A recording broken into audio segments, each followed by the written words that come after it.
Hello' friends, মই অনামিকাছ ৰেচিপিলৈ আপোনালোকক আদৰণি জনাইছোঁ। আজি মই আপোনালোকৰ কাৰণে সৰিয়হ পুষ্টৰ সৈতে পটল ৰেচিপি লৈ আহিছোঁ। আশা কৰিছোঁ ৰেচিপিটো আপোনালোকে ভাল পাব। তেন্তে বলক ৰেচিপিটো আৰম্ভ কৰোঁ। মই ইয়াত মিক্সিং জাৰ এটা লৈছোঁ। এতিয়া ইয়াত সৰিয়হ দিম। এইটো কলা সৰিয়হটো 1 চামুচ, হালধীয়া সৰিয়হ 1 চামুচ, এয়া পুষ্ট 1 চামুচ, জলকীয়া 3টা দিলোঁ, অকণমান পানী দি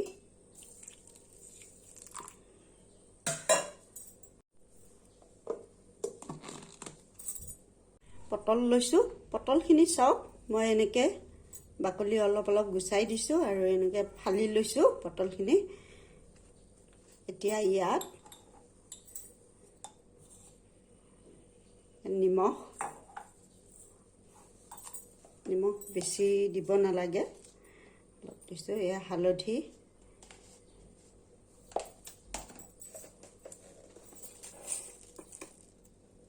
অকণমান চেনি, এইখিনি ভালকৈ সানি লওঁ।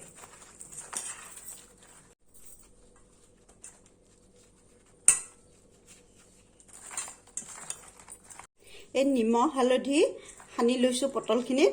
এইখিনিত 10 মিনিট সময় থৈ দিম এনেকৈ, যাতে ধুনীয়াকৈ নিমখ আৰু হালধি চেনিখিনি পটলত সোমায়। পটলখিনিত নিমখ হালধি সানি থোৱাৰ 10 মিনিট হ'ল।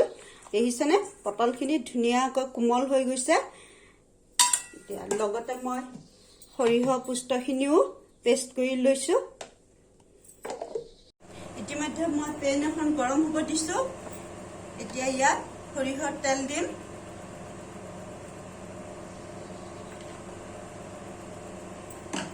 তেলখিনি ভালকৈ গৰম হ'ব দিম।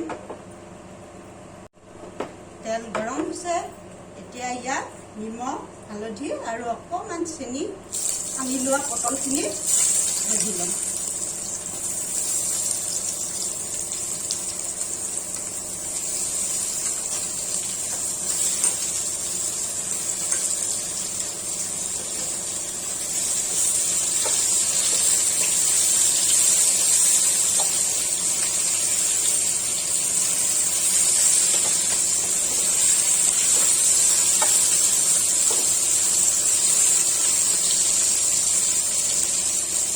গেছৰ ফ্লেমটো মিডিয়ামত দিছোঁ।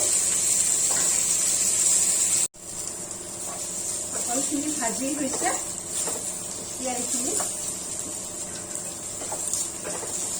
খুলি থ'ম।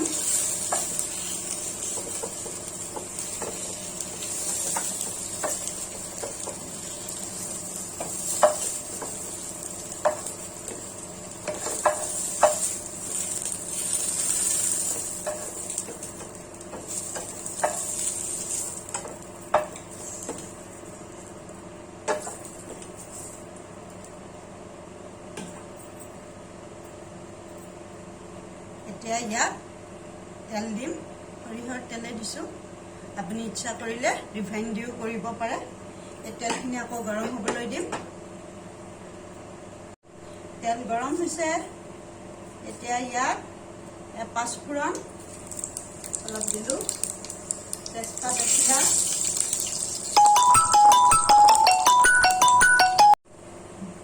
এয়া গোটা গৰম মছলা, দালচিনি, লং, ইলাচি দিলোঁ। এতিয়া ইয়াত মিহিকৈ কুটি লোৱা পিঁয়াজ দিম।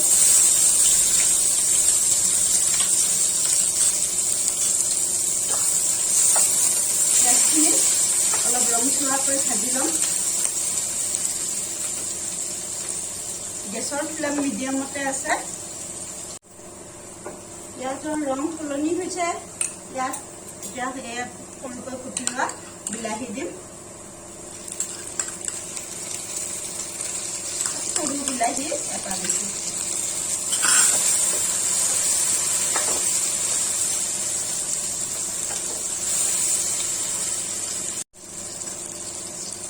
নহৰু আদৰ পেষ্ট 1 চামুচ,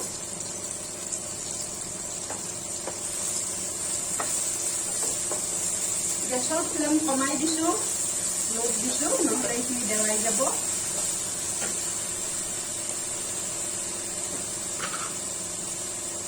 এতিয়া এয়া হালধি পাউডাৰ,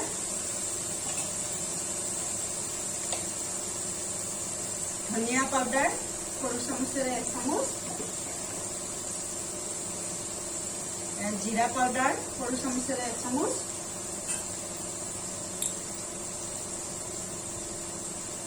নিমখ 1 চামুচ, নিমখ আপোনাৰ সোৱাদ অনুসাৰে দিব, আৰু জলকীয়া পাউডাৰ অলপ দিছোঁ, ৰংটো ভাল হ'ব, জ্বলাও হ'ব বাৰু অলপ, যিহেতু সৰিয়হ পেষ্টত মই কেঁচা জলকীয়া দিছোঁ, সেইকাৰণে ইয়াত জলকীয়া পাউডাৰটো কমাই দিছোঁ।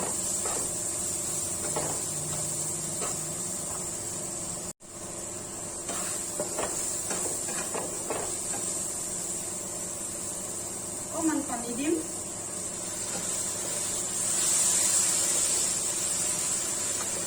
এবাৰ গেছৰ ফ্লেম হাইত দিলোঁ।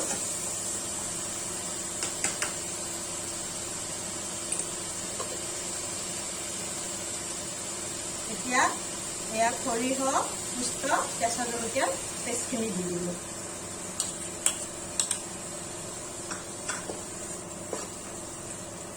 লগতে ভাজি লোৱা পটলখিনি।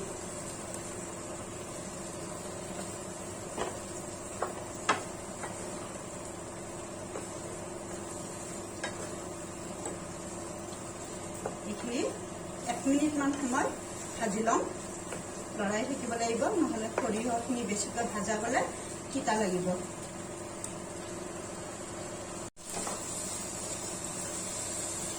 সৰিয়হ পেষ্টৰ বাতিটো খালি অলপ পানী দিলোঁ, পানী আৰু অলপ লাগিব কাৰণ পটলখিনি সিজিব লাগিব।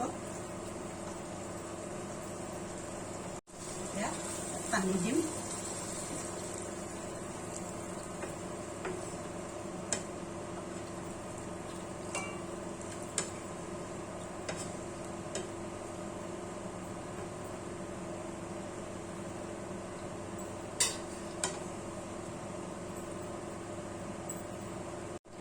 পটল যে ভাজি থৈছিলোঁ, ভাজি থোৱা বাতিটোৰ তেলখিনি অকণমান খালি দি দিলোঁ। এইখিনি প্ৰায় হৈ আহিছে, মই গ্ৰেভি এইখিনিয়ে ৰাখিম। আপুনি যদি ইয়াতকৈ ডাঠ কৰিব বিচাৰে তেতিয়াহ'লে আৰু অলপ সময় হ'বলৈ দিব, বা পনীয়াকৈ ৰাখিব বিচাৰিলে ইয়াৰ আগতে নমাই থ'ব পাৰিব। এতিয়া ইয়াত অকণমান টেষ্টৰ কাৰণে চেনি দিম।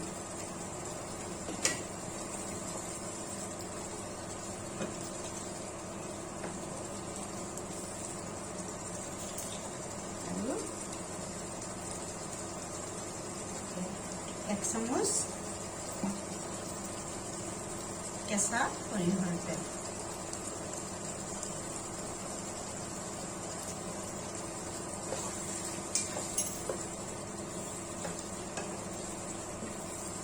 গেছ অফ কৰি দিলোঁ। এতিয়া এইখিনি পৰিৱেশন কৰি দিম। সৰিয়হ পুষ্টৰ সৈতে পটল পৰিৱেশন কৰি দি আছোঁ। খুব সুন্দৰ হয় খাবলৈ ৰেচিপিটো।